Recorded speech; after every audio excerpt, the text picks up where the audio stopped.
Ladies and gentlemen, welcome back to the Mock Draft Guy YouTube channel. So if you are watching this video right now, you already know what time it is. It is Wednesday or after Wednesday. So you know that my updated 2023 NFL Mock Draft comes out. So this is after week 10 of the NFL season. And I said it last week, I'll say it again this week. We're really starting to see this draft order really take some formidable shape. So, you got your regular top 10, it seems like here. The Texans don't seem like they're going to be straying away from the first overall pick anytime soon. The Raiders, a big surprise at number 2. You still got the Panthers hovering around, even after a victory over the Atlanta Falcons, still hovering around that top 3.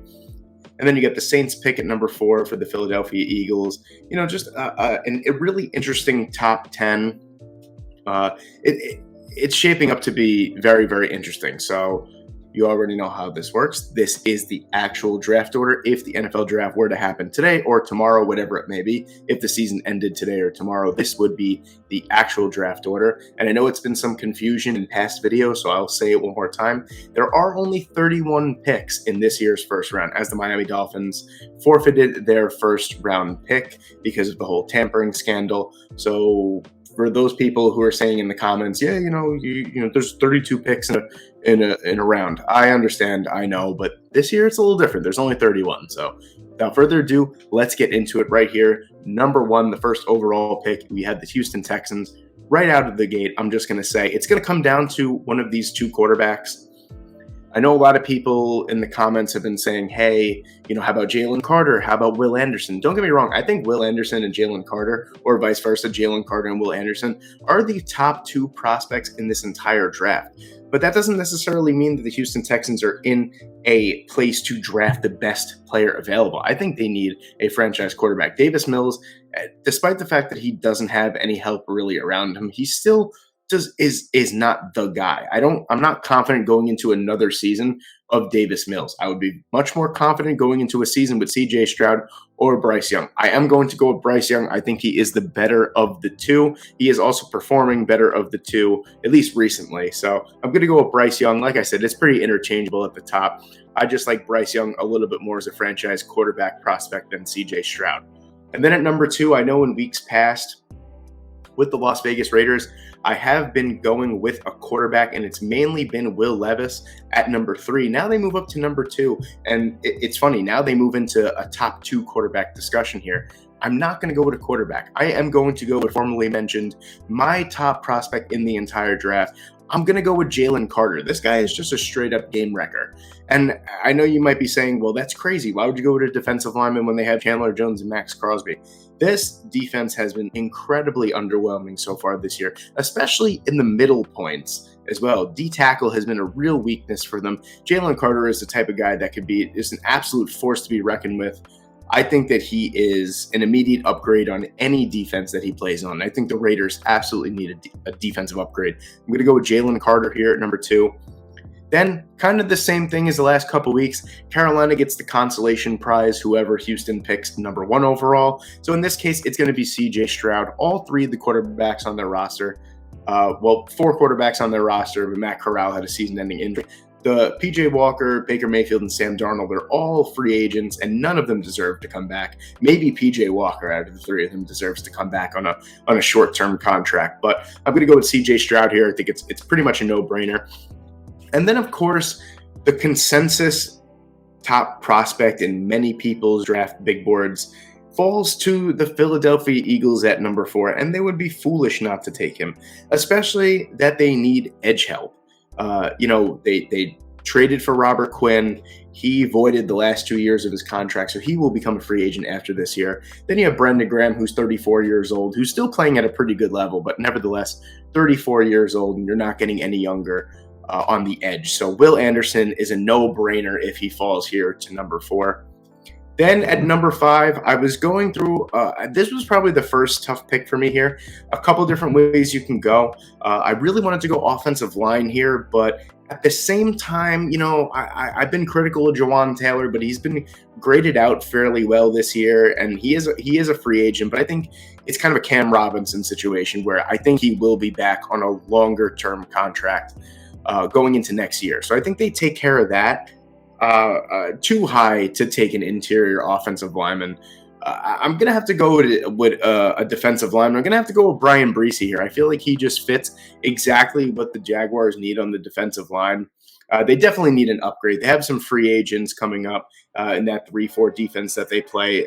Brian Breesy is a guy who is versatile on the defensive line. He could play D tackle. He could play defensive end, interior defensive end in a 3-4. I think he'd be a great fit for the Jacksonville Jaguars here. Then you have Chicago, another pick that I was just, I want to go offensive line. I want to go wide receiver. I feel like it's, even though I really like Quentin Johnston, I like Jordan Addison, I like Jackson Smith-Njigba, I just feel like it's a little bit too early at the 6th overall pick with the talent that's left on the board. I feel like it's a little bit too early to take a wide receiver. And they technically spent the 2nd round pick on Chase Claypool. So I'd like to see that develop a little bit more. And also the offense hasn't really been suffering without another wide receiver in there. Justin Fields has been fantastic the last few weeks. So maybe this is a common trend for the Chicago Bears. But I think they do go offensive line, and this might be my first surprise pick of the day. I'm going to go with Olaf Ashanu, and this is more of a projection pick than anything. Olaf Ashanu has the tools in a weaker offensive tackle class. He has the tools to be far and away the best offensive lineman in the entire draft. He has all the raw tools. He's got all the raw strength. He's got the footwork.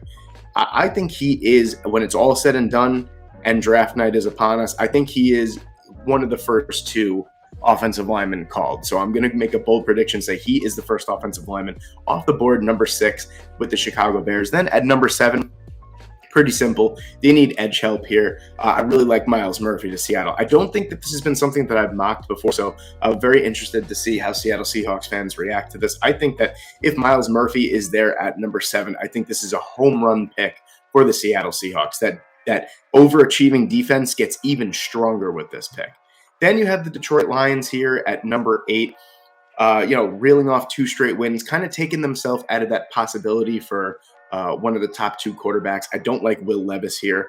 I do not like Hendon Hooker here either. And also, Jared Goff is on a pretty manageable contract. I know, it's expensive, but at the same time, Jared Goff, I would like to think is a top half NFL starter. And by top half, I mean he's probably like 15 or 16. But regardless, out of 32 starters, I would consider him in the top half. I think he's more than serviceable, and when he gets going, when you put the pieces around him, he does perform. So I think keeping Jared Goff wouldn't be the worst case scenario here, especially with the quarterbacks that are left on the board. I am going to go with the best defensive player left on the board, though, Kelee Ringo. The Detroit Lions have played better defensively the last couple weeks, but that shouldn't shy away from the fact that they definitely need defensive help. And I like Kelee Ringo a lot here. Jeff Okudah has finally broke out in his 3rd season. He's finally healthy. He's finally playing well. Why not add another elite defensive back prospect to that defense?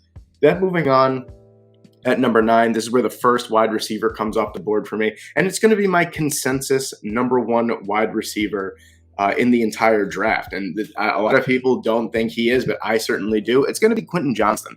6'4", 215 pounds. The guy is just an absolute beast, especially after the catch. The guy refuses to go down. He is all around sensational. I think this would be a perfect addition after adding your franchise quarterback, adding a young wide receiver that he could grow with and build chemistry as the year goes on. Oftentimes, we've seen young quarterbacks come into the NFL with a rookie or a first or a 2nd or 3rd year player, another youngster, and really build some chemistry. For some reason, the first thing that came to mind was Rashad Higgins and Baker Mayfield. Don't know why, but that's the first thing that came to my head. So I'm going to go with Quentin Johnston here at number 9. Number 10, interesting for the Pittsburgh Steelers here. Joey Porter Jr. is available on the board, but if you just look at the offensive line that the Pittsburgh Steelers have, I would be remiss if I passed up an offensive lineman here at number 10 with basically the pick of the litter. Whoever they want at number 10, besides for Olaf Ashanu, is on the board. I'm going to go with Peter Skoronski, many people's consensus number 1 offensive lineman. I know that his game probably translates better as a guard in the NFL. He's got shorter arms, but hey, Rashawn Slater had shorter arms coming out of the draft, and look at what he turned into. Besides getting injured this year, look at what he turned into. He turned into a Pro Bowl left tackle right out of the gate. So I'm going to go with Peter Skoronski here, a young blindside blocker for Kenny Pickett. And then at number 11, you have the Detroit Lions yet again. And at number 11, I'm going to go with Isaiah Foskey. And the reason why I'm going to go with Isaiah Foskey is, I mean, they need edge help badly? Not really. Aiden Hutchinson has proved to be every penny's worth of the number 2 overall pick from last year. But adding another great defensive lineman wouldn't hurt, especially who they have on the other side of Aiden Hutchinson. They could use someone else. So I'm going to go with Isaiah Foskey here. 8.5 sacks. He's been fantastic for the Fighting Irish so far this year. Really, he wasn't really too high on my board. If you go back about maybe 2 or 3 weeks even, I don't even think I had him in the first round. He was like a fringe first-round player for me. Upon further review and being able to watch him a little bit more, he is really, really awesome. And I think that he would be a home run pick at number 11 and just add another young elite piece to this building defense. Let's call it that. Let's call it building defense. And then you have the Atlanta Falcons at number 12. Maybe another surprise pick here. I'm going to go on the D-line, and I'm going to take Tyree Wilson. Jordan Addison, Jackson Smith-Njigba, those guys are still available, yes. I know that really, besides for Drake London, there's no one under contract in the wide receiver room next year. I get it. I do. It's a sort of kind of deep wide receiver class. You can go get someone in the second or third round. Tyree Wilson is as versatile as they come as a defensive lineman. He's lined up at D tackle for Texas Tech. He's lined up as a defensive end. He's lined up at outside linebacker as a 6'6", 275 man. You don't get that kind of athleticism from those big men like that. I think adding a line versatile piece to this really disappointing Atlanta Falcons defensive line would not only bring out the best in him, but possibly Grady Jarrett as well. So I'm going to go with Tyree Wilson here at number 12. Then moving on to the Arizona Cardinals at number 13, and this is where Joey Porter Jr. comes off the board for me. I know there are other ways that you could go. You could argue that they need another edge rusher because really, besides for Zach Allen, they haven't gotten much from anyone this year. Offensive line is an issue as well. I've talked about that numerous weeks prior as well, but I think Joey Porter Jr. is probably the best defensive piece, at least, that's on the board as of right now. And like I said, cornerback is a very volatile position, I've said in weeks past. And I think it's one of those positions where you just take as much talent as you physically can get at that position. Because if your cornerbacks are better than the opposing team's wide receivers, you're probably going to win. So I'm going to go with Joey Porter Jr. here at number 13. At number 14, I know a lot of people laugh at me all the time for taking a wide receiver to the Green Bay Packers because we're just never going to see it happen. I'm going to go with Jordan Addison here. Christian Watson has broken out, or at least for this past week. 4 catches, 107 yards, 3 touchdowns. You hope he breaks out. But why not add another elite young wide receiver to an aging Aaron Rodgers? If you can get 2 guys that are dynamic in their separation like Jordan Addison and Christian Watson are, we might be seeing MVP Rodgers yet again. So I'm going to go with Jordan Addison here at number 14. At number 15, you have the Indianapolis Colts. Going to go franchise quarterback here. Going to go Will Levis. I'm finally going to just cut the cord on that one. I don't think I've mocked him there yet, but I've danced around the issue, and I'm just going to have to go with it. With Matt Ryan, basically a failed experiment, even though they did win in Jeff Saturday's coaching debut against the Raiders. It is the Raiders. They did win, but at the end of the day, Matt Ryan is not the long-term answer. If anything, maybe he could play there another year, and Will Levis can really learn the NFL game, maybe. But I think Will Levis is the best draft prospect for them at that point. Then I'm going to stick with it. 3 weeks straight, Washington just pulled out a win over undefeated Philadelphia. That's great. Is Taylor Heinicke your long-term solution at quarterback? No. Is Carson Wentz your long-term solution at quarterback? I don't even think he'll play another snap under center unless Taylor Heinicke gets hurt this season. You need a long-term answer at quarterback because this team really isn't bad outside of the quarterback play. It's really, really not. So I am going to go with Hendon Hooker for the 3rd straight week. I don't know why. I just feel like if Hendon Hooker landed in a spot like Washington, I feel like he would really thrive. I feel like it would be the second coming of RG3, except hopefully he lasts a little bit longer than RG3 does. But I'm going to go with Hendon Hooker there. Then at number 17, kind of a no-brainer here. I mean, the Chargers are just getting decimated by their wide receivers just continuously being injury prone. Keenan Allen is really showing his age this year, not being able to come back from that hamstring injury. Mike Williams is a hot mess all the time. He's always getting injured. The last 2 weeks, they've had DeAndre Carter and Josh Palmer as their top two receivers. Got to add someone else in there. I like Jackson Smith-Njigba a lot here, and if he could translate his game to the NFL, Justin Herbert and him are going to be great for a long time together. So I'm going to go with Smith-Njigba there. Then at number 18, you have the Cincinnati Bengals. Pardon me as I look at my notes. You have the Cincinnati Bengals. Mike Mayer is a name that comes up a lot here. I was thinking Osiris Torrance as well, the guard from Florida. I think it's still a little bit too early to tell on that. I think this offensive line hasn't played great this year. They played a little bit better in the last few weeks. I am going to go with secondary help. They really do need an upgrade in the secondary. Consistent injuries, free agents upcoming. They're not going to be able to pay everyone. I also know that Michael Mayer is a hot prospect here as well, because every single one of their tight ends is a free agent in the upcoming class as well. But I think that tight end, you can get a good tight end like Darrell Washington or Dalton Kincaid down the line. I'm really looking at Cam Smith here, a 6'4", 200-pound cornerback. I mean, we've seen what a long, rangy cornerback has been able to do in the NFL this year. You think of Tariq Woolen, a mid-round pick that probably should have been a little bit higher. He's got 5 interceptions on the year. He's been an absolute revelation for that Seattle Seahawks secondary. A former wide receiver turned into a cornerback, elite speed, elite length, just an elite athlete. I think that's what Cam Smith is. He could be this year's version of Tariq Woolen. So I'm going to go with Cam Smith here. Then at number 19, you have the Tampa Bay Buccaneers. Kind of similar scenario. They have a lot of free agents, especially in the secondary, that they're just not going to be able to pay. They don't have a lot of money. They don't have a lot of cap space. I know a lot of people say, oh, cap space is a myth in the NFL, and sometimes it really does seem like that. But I'm going to go with the fact that they're probably not going to be able to pay Jamel Dean and a couple other guys on the defensive side. I'm going to go with Christian Gonzalez here, a guy that really has been rocketing up the draft board, a lot of people's draft boards. Long, rangy guy. He is very productive as well. 3 interceptions, 7 pass deflections as well so far this year. He's been very, very productive in terms of defending the pass. I believe he's 6'2" or 6'3". In that 205, 207-pound range. He's got a nice thick frame to him.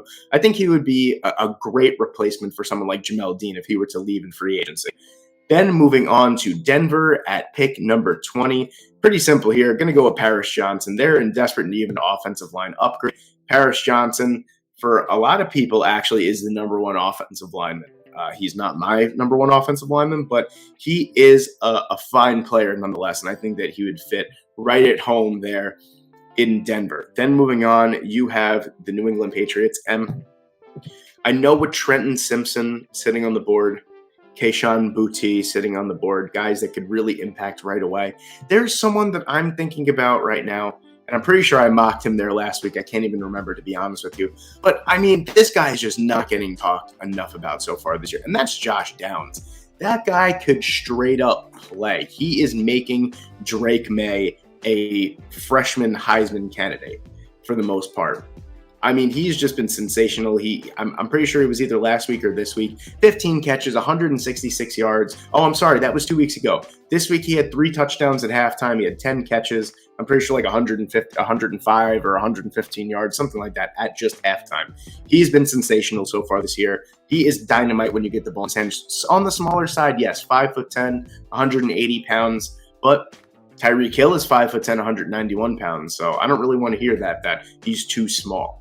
Moving on to Seattle, their second first-round pick. I am going to go with defense again. And consequence to the New England Patriots not taking him, I'm going to go with Trenton Simpson here. Besides for Jordan Brooks, not too much in the linebacker category. I think if you could pair Jordan Brooks with Trenton Simpson, that gives you elite playmakers in the middle of your defense. And that's really the only thing that Seattle has been lacking so far this year. Their defense has played really, really well up until this point. Then moving on, you have the New York Jets. My team here, you have the New York Jets at number 23. First and foremost, I'm going to say really the only hole aside for the quarterback play so far this year, has been the offensive line, especially at tackle. It's been a revolving door the entire season. I'm going to have to go with Broderick Jones here. I think that this would be a great fit. I think if you can get someone like Broderick Jones at pick number 23, it's a home run pick. Joe Douglas loves his big men, and that's exactly what they need. With George Fant being an upcoming free agent, and I feel like I say this every week, and Mekhi Becton being made out of glass bones and paper skin, Dwayne Brown has played really good so far this year when he's healthy. Max Mitchell was playing okay up until the point where he got injured. They just have a revolving door at the tackle position. You need to get a young, solid blindside blocker for Zach Wilson. Then you have the Buffalo Bills at pick number 24, and I'm going to stick to my guns here. Bijan Robinson is the pick for me. I think that they really need a 3-down workhorse running back. They have Devin Singletary, who's actually had a pretty decent season so far when they give him the football. They just refuse to give their running backs the football. I don't think Nyheim Hines has a single carry for the Bills through 2 weeks. I think he's just being used on punt and kick returns and then the occasional 3rd-down passing play.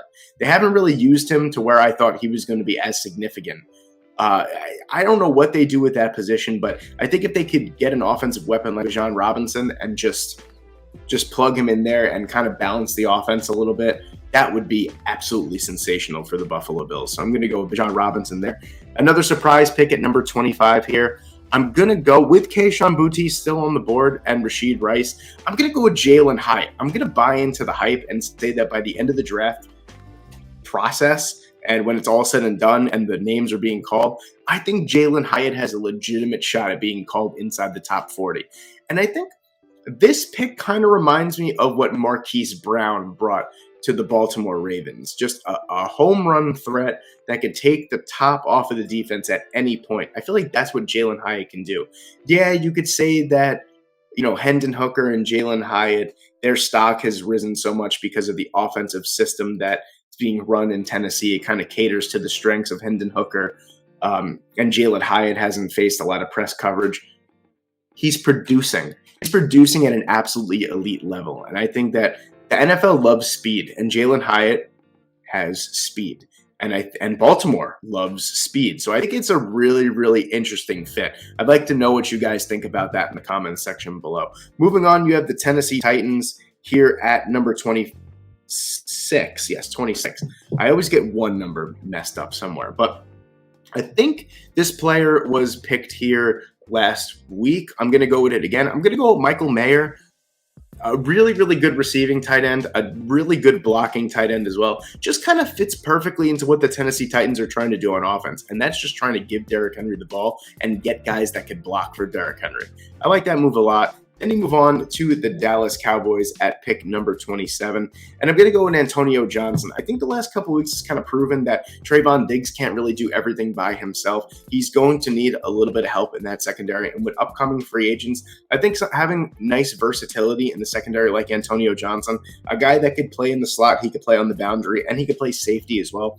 Having a chess piece that you can move around the defense is going to help them out immensely. So I'm going to go with Antonio Johnson to the Dallas Cowboys. Then you have the New York Giants at pick number 28 through 10 weeks of the season. The New York Giants are pick number 28.